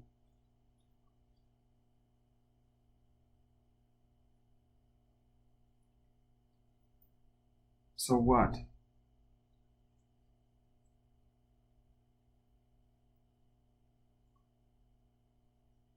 So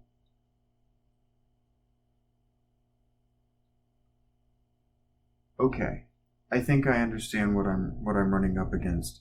Is I'm trying to say that we have these arbitrary dates, but then we don't have any specific training, so we don't have any specific coming of age rites. But I'm not making an observation that hasn't been made for 70 years and hasn't been tried to various disasters throughout those 70 years.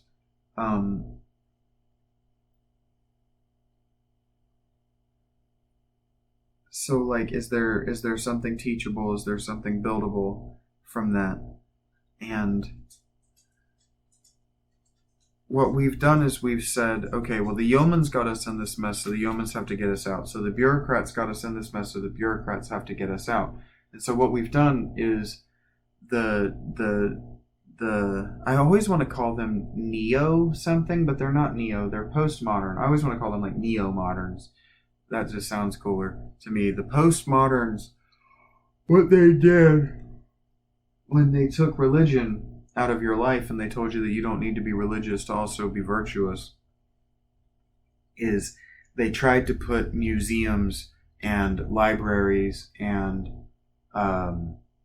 government buildings at the forefront of the quest for virtue. And so that's why and it's how do I want to say this without being racist, right? That's why it's a cliche among young black women who want to escape poverty that they go and they become social workers, because they realize that they're not ever going to escape poverty in a meaningful way, but maybe they can help lessen the burden of other people's poverty. And so that's Christianity, right? But liberalism refuses Christianity. So what it does is it replaces the white savior with the institutional savior. So it replaces the individual rich person who donated the money to the church, or it replaces the individual church vicar or church personality. I don't know why I chose the word vicar. The individual church personality from being the one who benefits the poor. So the individual church priest who hands out the clothes on May Day, for instance, or I used the example in the first episode of churches that bail out their members from debt. Like instead of it being individual priests that make this decision, or individual tribunals or whatever that make this decision, it becomes the faceless bureaucracy of initial caps, the government, right? And so that's how you can get James Mars, who just hate initial caps, the government. And so they say that everything that the government says that it does must be fake. So obviously we didn't go to the moon somehow. Right? Or, TikTok is evil because of another the government has access to it, for example.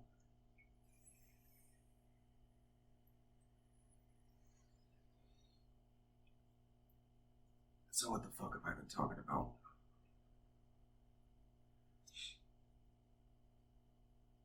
So individualism says that it's your responsibility to make the right choices, and that the government is freeing you up to have your own free will, to act within the confines of the law. And the law, the law as it's written are thou shalts, effectively. It's actually not thou shalts. It's written in such a way that it's like not how you will behave once you have achieved good citizenship. It's like the actual rules it's not even so much the rules for how to be a good citizen. It's more like the outcomes for if you do something that other people don't like. So if you infringe on other people's rights, here are the consequences, more than the rules for behavior, which in my opinion is the way that a thinking government behaves. But again, that's post hoc, ergo Proctor hoc, I think is actually it's ad hoc. Actually, I think I was right the first time, but it's reactionary government. And see, when you govern reactionary, because you're a living organism that's reacting to your environment, when you govern like that, you do the Patriot Act, because what you come to the conclusion is that you as a government, because the bureaucracy of the government becomes then a person, it becomes not just metaphorically a person, but because all of the people that belong to it lose their identity and are the government, they become a thing, they become one thing, they become one being, they become one thing, right? And so that's a person under the law, because a person means a thinking thing. So that's how money equals free speech, and that's how corporations are allowed to get involved in our election process, is because enough people that identify as one thing are a person. And so the government is a person, and it's a person that has a very complex decision-making process, but so do you and so do I. We break a lot of our decision-making down into algorithms because we have a lot of decisions to make, right? But so does the government. And that's what bureaucracy is, and that's what institutionalization is. That's the point of institutionalization, is to make decision-making easy. And what we did in the United States, what our forefathers did, is they made decision-making exceedingly difficult, because governments that do things easily are called tyrannies, right? That's why you have a monarchy. That's why you have what's it called when you're a dictator? That's why you have a dictatorship, right? Is so that you can make decisions easily, so you can react to the very rapidly changing environment of a wartime situation quickly. Democracies can't react to wartime situations quickly. That's why senatorial Rome was defeated in civil war by Julius Caesar and became a very different thing. And that's why democratic Athens fell to Sparta. It's because it's extremely difficult to make decisions when you have to vote on them. Because, yeah, it's self-evident, isn't it?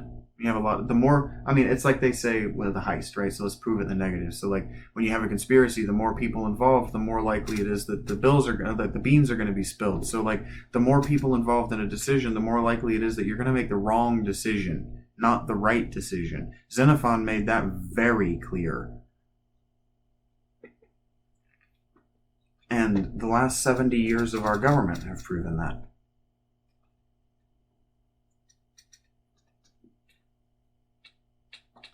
And so when extreme individualism tells you that thing that I said in the first episode, that you have to join a cult, you have to join a body, you have to join something that's greater than you, that makes you more than just an individual. You have to, but you shouldn't. I think that what I said is that thou shalt not join a cult, but thou really ought to, is how I put it. Because when you're an American, you're supposed to just be a Christian, and so you're not supposed to join another cult, because Christianity is supposed to be the end-all be-all cult. That's the point of Christianity. That's why they call it Catholic, universal. It's supposed to be everything. It's supposed to be everything that you need to make the kingdom happen in this life and to get you into the kingdom in the next life. Now, what that means is extremely vague and nonsensical, and it doesn't mean anything anymore, and it doesn't mean anything anymore because it stopped meaning things around the Nicene Creed. But that's fine. It still works. And so because it's magic, because religion is magic, it's the discipline of magic. How it works and why it works is largely unimportant to the practitioners. It works.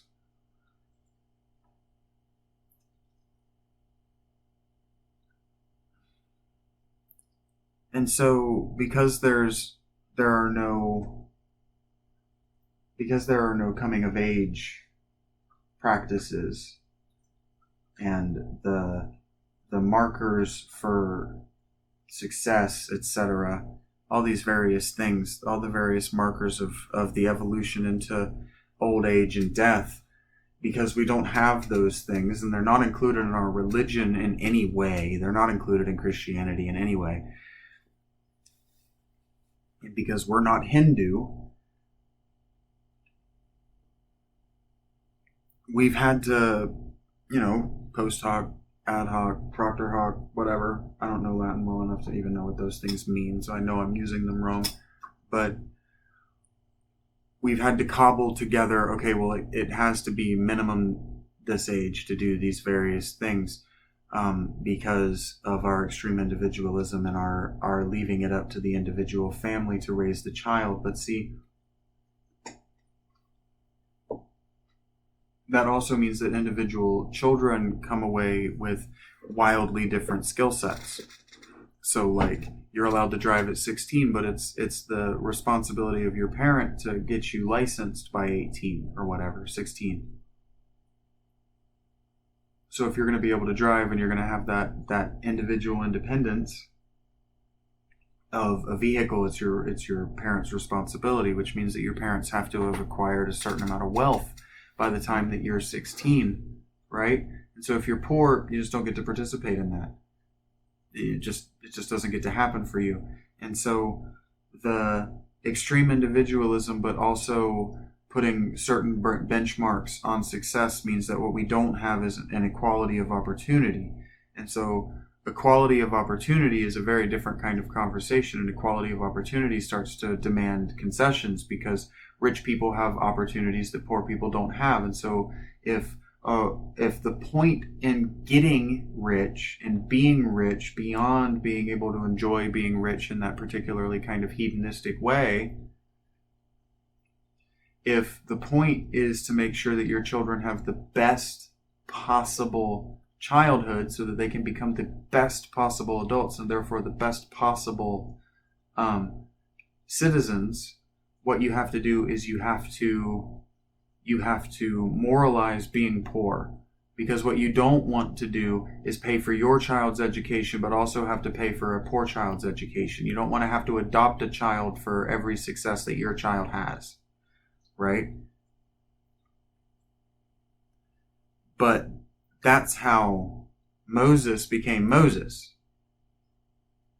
So, in a certain respect, calling yourself a Christian, or even calling yourself rich, comes with that responsibility. But if you throw that responsibility away, well, the way that you throw it away is you institutionalize it. You say, okay, well, I pay taxes, and so those taxes pay welfare. But then what you do is then you say, well, I'm rich and I pay a huge amount of taxes. So because I'm rich and I've been successful in my life, that also means that I know how these welfare dollars should be spent, and I know how poor people should be spending their money. So you want to start to tyrannize poor people like a rich noble ought to do. But the problem becomes that the way that you elevate these people and that you directly help these people is that you increase their wages. But if you are a middle class person who works for a wage, how is it your responsibility? Why do you want to fight for these people below you to get better wages when you don't think you make enough? And you understand, because you've been told when you're at the middle or at the higher part, that if they pay you any more, then the company won't make any money, and then the company goes under. You understand what I'm saying? It's very complex. It's very complex. The things that we have, they are the way that they are for a reason. Not all of the reasons are good reasons, but if we go around making changes willy-nilly just to see what things will happen if we change them, like a game of Jenga, what you end up with is Rome. You end up with post-Christian Rome, and what that means is that you end up with the tetrarchy. That means that you end up not one nation and not one civilization anymore. It means that you stop communicating. It means you stop working together. And it means that you start fighting with the people who are closest to you. And where are we? Why have I spent so much time being critical of Jews and black people? Not because I hate either of these people. I grew up wishing desperately to marry a Jewish woman, for a Jewish woman to fall in love with me so that I could belong to a culture. And same with a black girl, so that I could belong to a culture. But that's an ancient worldview that we don't understand. We don't even understand marriage anymore. I talked about that. It's appalling what we think marriage is now.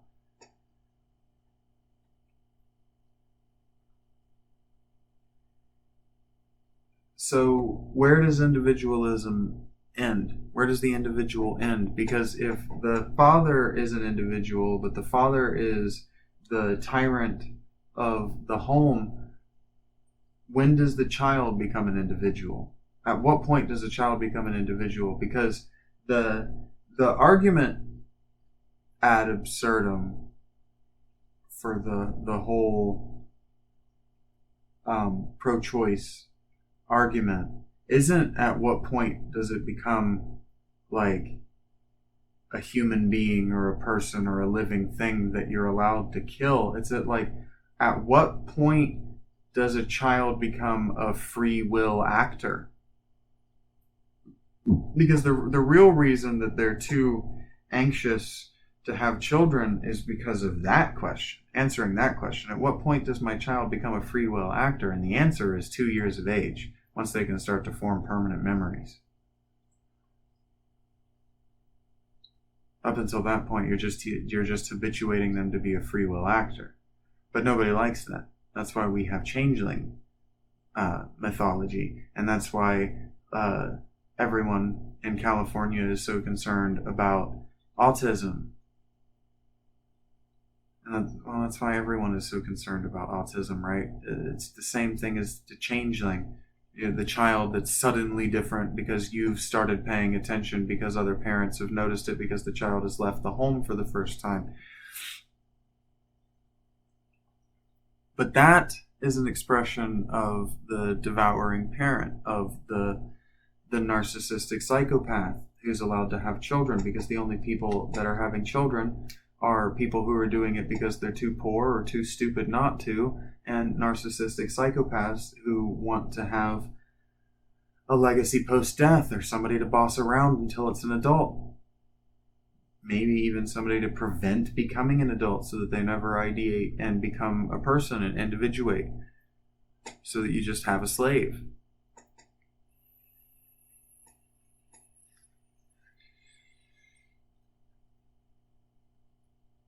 But that's been why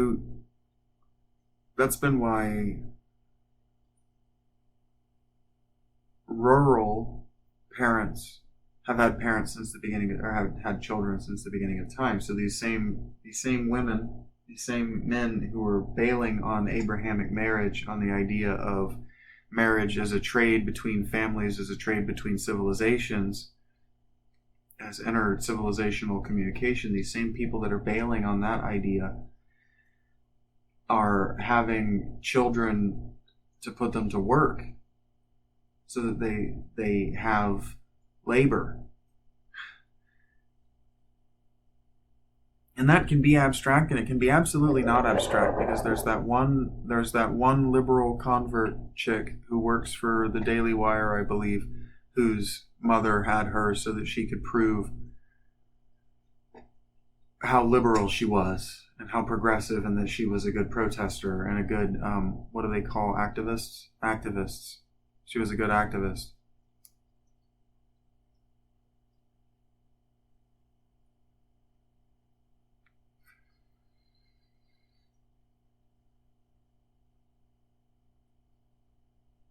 But see, I'm not convinced that extreme individualism is a real thing. I'm not convinced it's anything more than a religion, that it's anything more than a cult. Because the actors of extreme individualism, the people who actually participated in individualism, were religious. They were either Christian, or they were berserkers, or they were free peoples, laborers who were doing extremely religious work, or they were poets, and to be a poet meant to be basically a rock star, or they were actors. And so I think that everything is instructive. So, like, let's just, interrupt the flow to talk about me a little bit. I love the NFL for very different reasons than the violence of the games. I like the NFL for how instructive it is of workplace relations. I mean, it's a 24/7, 365-day-a-year workplace drama. It's The Office, but it never stops. And it's not scripted. But what I actually want to talk about is how Hollywood is instructive. So I've been thinking, I've been wondering a lot, because a lot of why I talk so negatively about college graduates and liberals is what I've been trying not to say. And what I guess I have said is that I thought that they had the answers. I thought that I didn't know anything because I didn't graduate, and therefore they must know something because they did graduate, and they must have answers. And I have been betrayed by that. And so in that same way that, Jim Mars and his cohort, people like him, the conspiracy theory, the people like me crowd, they're betrayed by an institution, and so they lash out. And so I'm trying not to lash out at people like Jordan Peterson and the same people that want to burn Jordan Peterson in effigy as a martyr and as a human sacrifice.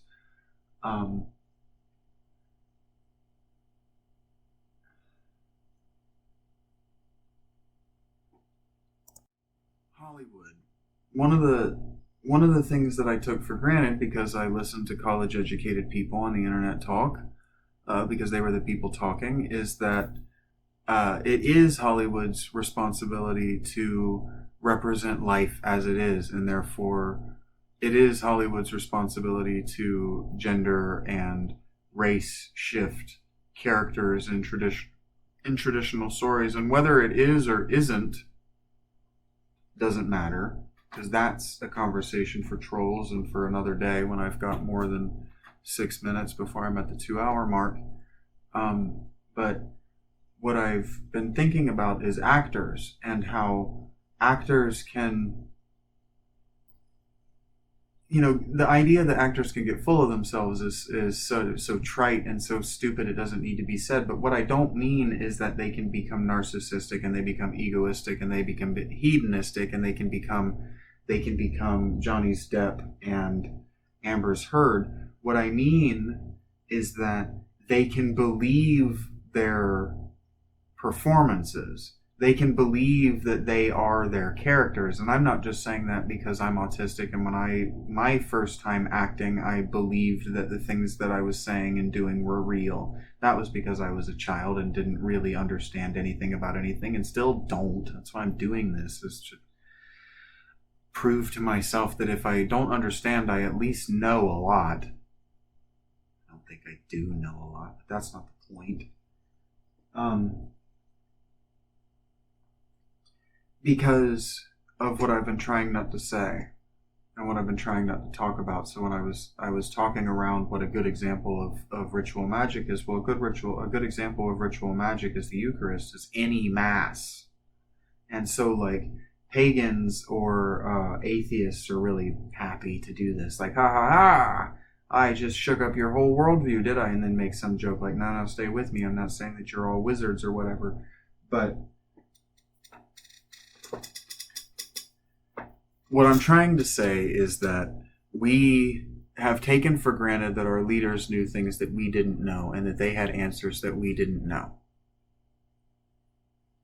And that I've come to the conclusion that Hollywood, these writers of fiction and these adapters of reality, I think that they believe themselves, that they've lost the difference between fiction and reality.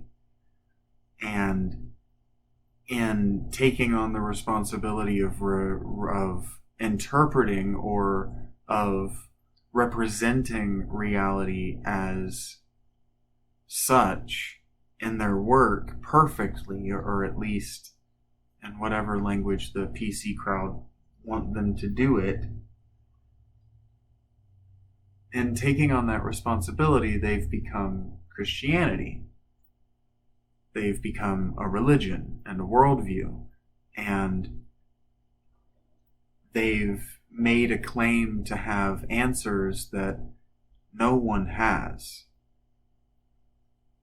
And I mean, science has made that same claim. Everyone is making that same claim. Like, I keep repeating myself when I say that everything is a cult and you have to join one or the other. And if you're a good citizen, and if you're a good post-Enlightenment humanist, you'll pull an Aleister Crowley and you'll join as many of them as you can, and not just join them, but you'll climb to the tops of them, master them, expose their secrets, and create your own mystery cult. Like, that's the real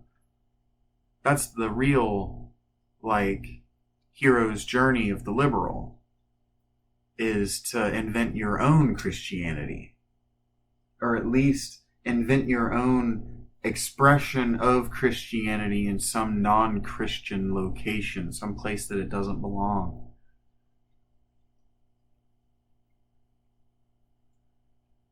And so, what am I thinking about? I need to be thinking about wrapping up. I should be thinking about wrapping up here in 2 minutes. So,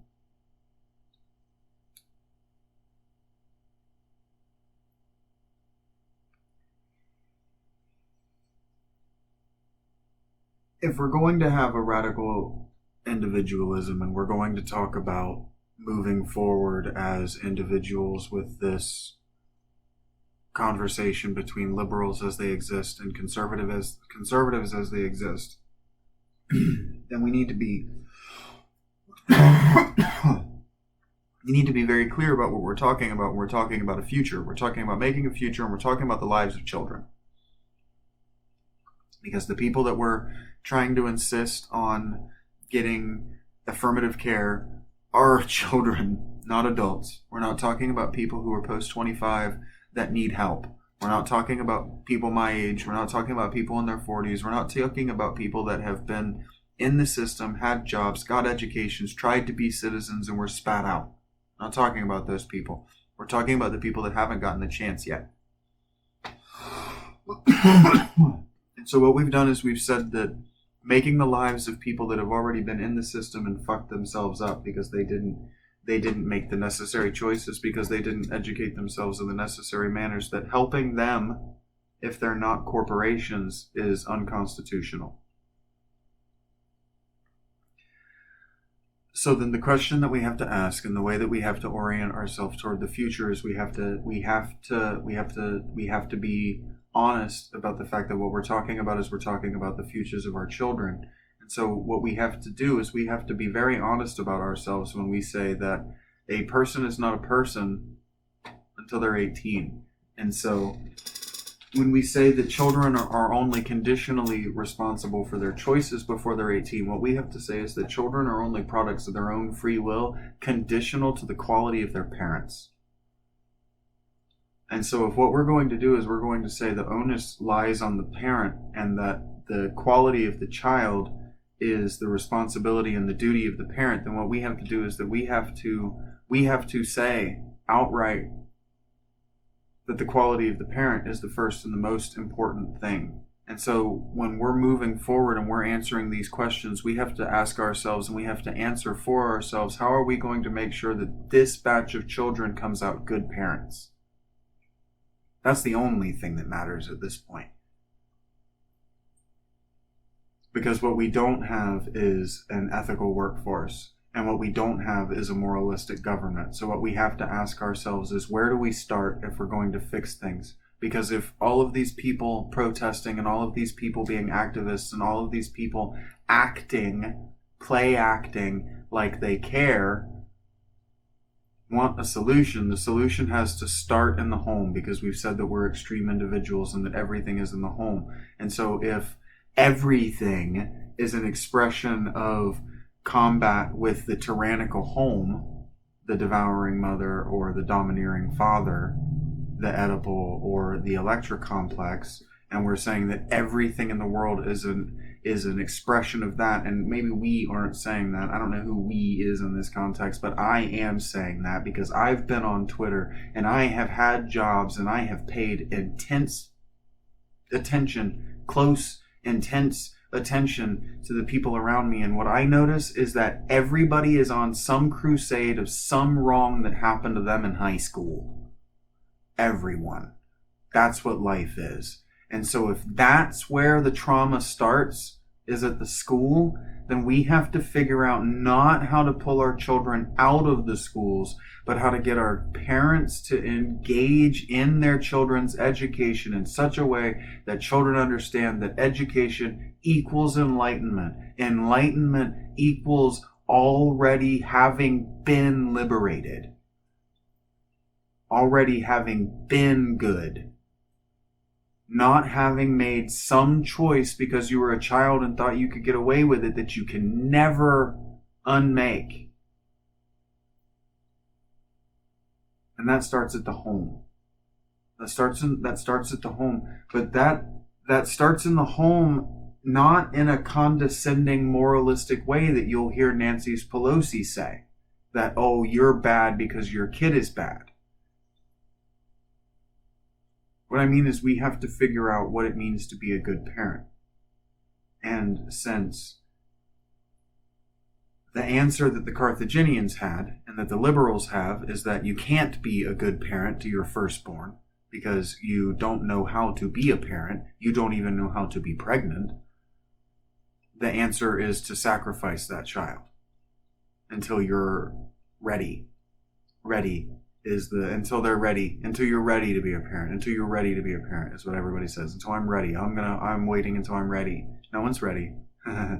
That was what was told to me. I've never said that again. I said that when I was 18 at my first job. My a black female coworker who took an interest in my life asked me when I was going to have a kid, and I said, "Oh, I'll wait until I'm ready." And she goes, "You're never ready. No one's ever ready. You can wait until you've got all the money in the world, and you still won't be ready, because it's not about the money." Because that's what I tried to explain to her. Well, until I've got the money to provide for the kid more than what I had. And she laughed in my face. It's not about the money. You'll never have enough money to be emotionally ready. That's why noble parents had wet nurses. That's why they didn't even raise their kids. They had professional raisers for their children. I mean, that's why rich people today have boarding schools, etc. Because no one's ready to have a child. The only way to be ready to have a child is to have active grandparents. And the only way to have active grandparents is to already have good parents. And the only way to already have good parents is to have a civilization that makes good parents. So we're in this, I guess it's called a catch-22 situation. We're in this Ouroboros situation, this tightening circle that's eating itself. I guess that's I guess because I have like a video game up on the screen, that's a Fortnite situation, right? This like increasingly deadly circle that's going to close around us of our own making. And the only way out of it is to have already solved it.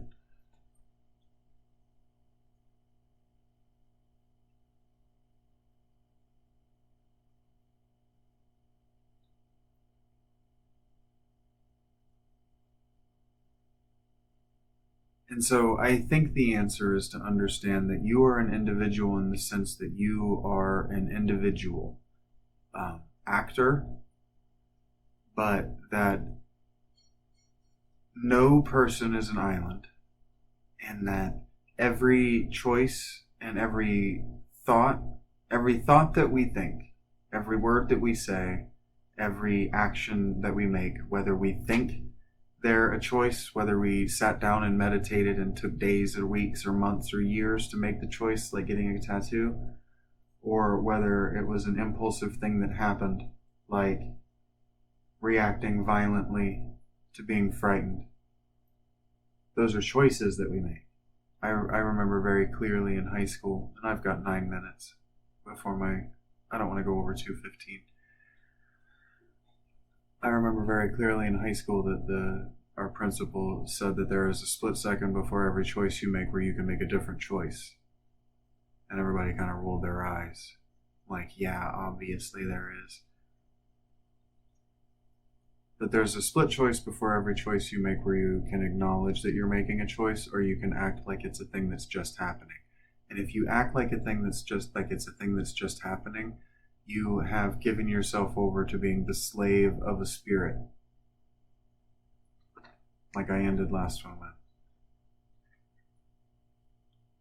I said never again to being a slave, to being someone else's object. I insisted on an extreme individualism, and as I said, that extreme individualism left me completely alone.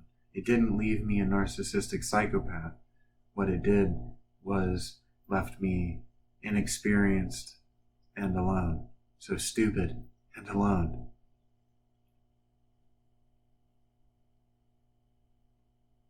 And I figure maybe if talking to myself, I can figure this out. Maybe it'll help you figure it out. Or maybe I'm just saying hurtful things into a microphone because my heart is hurt by my civilization and I want someone to know. Either way, you've made it to the end of my endurance to do this. Thanks. Actually, I think that's pretty cool of you. I'll be back. I have so much more to talk about. You know, before I go, there's something that I learned recently. And because I'm thinking that a lot of people aren't going to like that I'm criticizing rich people, but I'm also doing something that is intimating that I'm asking rich people, or at least people with enough money, to do exactly that thing that I said, hand out, because they understand that they need to support the arts and they need to pay for the things that they like. I'm criticizing rich people while also evidently wanting to live off of them. Makes me think about the evolution of Jesus's message in the Gospels. So the original way that his messages were recorded, his teachings were recorded, were very harsh of rich people. So, I mean, you've heard the camel through the eye of a needle. It's easier to get a camel through the eye of a needle than it is to get a rich person into heaven. Well, that's pretty explicit. A rich person can't get into heaven. It's impossible. You can't be a good person. You can't be a good person in this life and rich. There are too many choices that you have to make that are too difficult. You're going to cause someone harm. Right? And so if being good is do no harm, then you can't be Christian and you can't be rich. You can't do no harm and be rich, right? But that's they found when they started to put this into practice that that's actually wrong. That rich people are equally necessary to the kingdom as poor people, because rich people know how to manage wealth. They at least know how to manage it. Now that they've got it, they know how to manage it. They know how to make tough decisions. And so the Judas character becomes very important around this time, because Judas knew how to make tough decisions. I'll tell you what, if he did anything, if he knew anything else, it was how to make the very hardest choice. And so the gospel writers had to make some very hard choices. And one of those choices was to soften their attitude toward rich people. It's like, well, no, rich people aren't that bad. And so I'm pretty critical of rich people, but we all rely on them. And why I'm critical of rich people isn't to make some middle-class person, some person who's got $100,000 a year, or who even makes $1 million a year, or whatever, 10, 15, 20, $100 million a year, a professional athlete, to make some person who's nominally rich feel guilty so they'll give me money is so beyond pathological and psychopathic that it has never occurred to me. My critique is, as always, of those people who aren't listening to this, who are beyond caring about my critique of the way that they live. Those people who make the decisions for the world, who actually control the 1% of the world's wealth, like the 0.01, I believe, 1% of 1% of the world's population, are who I'm talking about. I am specifically not talking about you.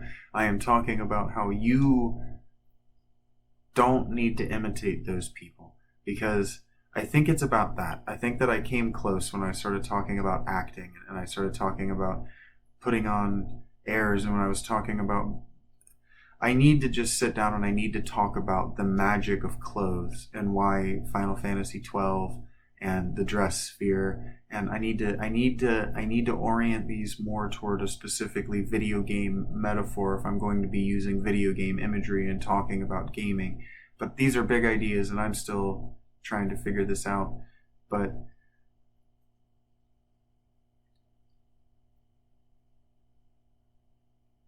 authenticity is difficult.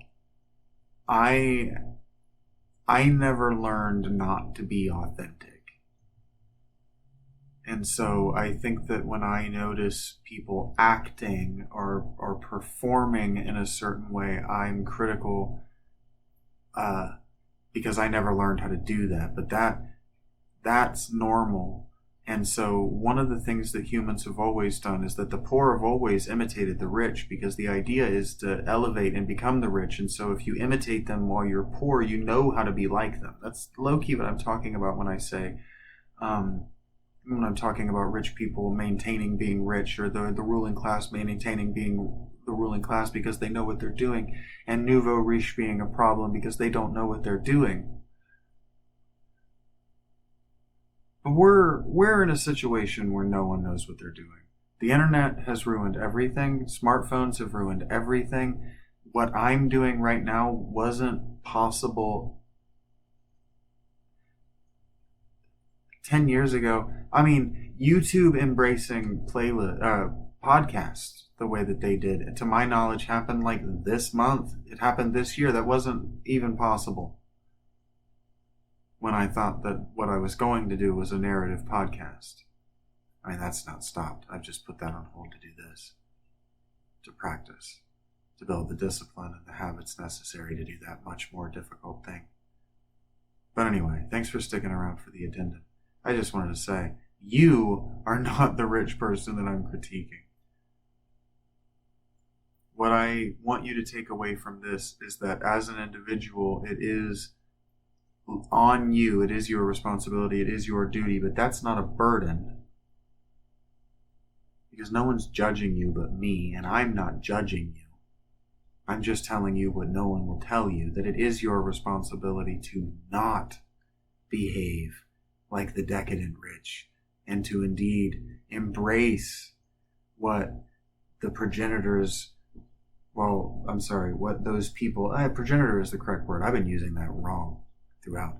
The progenitors of our worldview, those classical Greek and Roman paragons, believed was virtuous, and that's doing no harm. That's doing your duty. That's managing your responsibility. And it's moreover the only thing I think that my dad ever said that was unequivocally right. And that's, if you just do your best, no one can accuse you of less and be right.